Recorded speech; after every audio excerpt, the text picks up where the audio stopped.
How many times has this happened to you? You've worked on a certain area of your document. You have it styled exactly the way that you want it with just the right effects. And then you realize you have to do it all over again when you move to a different part of your document. Well, you can forget about all of that because today I'm going to show you how to copy effects from one object and move them to another in Adobe InDesign. Here we have our example document. We've finished the styling of our sidebar copy, but you'll see our main headline and body copy don't have those same effects applied, making it really difficult to read, especially when we have such a complex background.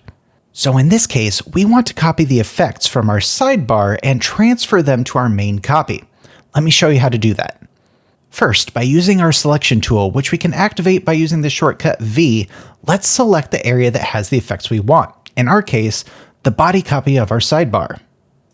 Now to see the effects that have been applied to that section, we'll need the help of our effects panel. For my setup, the effects panel is already a part of my sidebar, which you can see over here under the FX icon. But if you don't see it, all you have to do is go up to the top and select Window Effects, and it'll pop right up.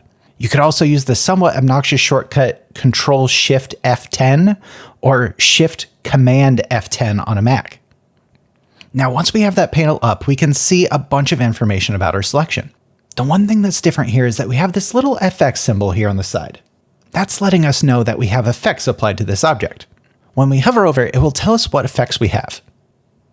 So we can see that we have a drop shadow and an outer glow effect applied to this area of our text. Now, in order to apply those same exact effects in the exact same way to our main body copy, all we have to do is click and drag on that FX symbol and move it over to our other text area.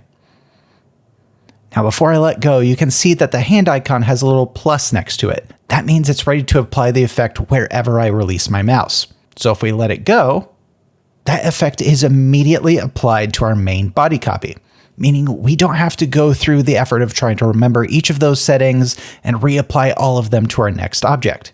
It just makes things so much faster.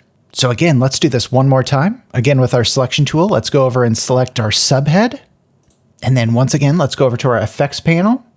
And we can see on this one, we have a drop shadow, inner shadow, and gradient feather applied. So again, we'll grab that icon and drag it over to our main headline. Now we'll let go. And just like that, all three of those effects are applied all at once. It's as simple as that. That's all you have to do. Now this works for text, it works for icons, it works for any standard effect that you have applied to any object in Adobe InDesign, meaning you have just freed up all that time to focus on your actual layout and not just slogging through applying effects one at a time throughout your entire document. So I promise this will be great for your workflow. Now that you've mastered transferring your effects from one part of a design to another, why not master how to vertically align your text elements within your text boxes?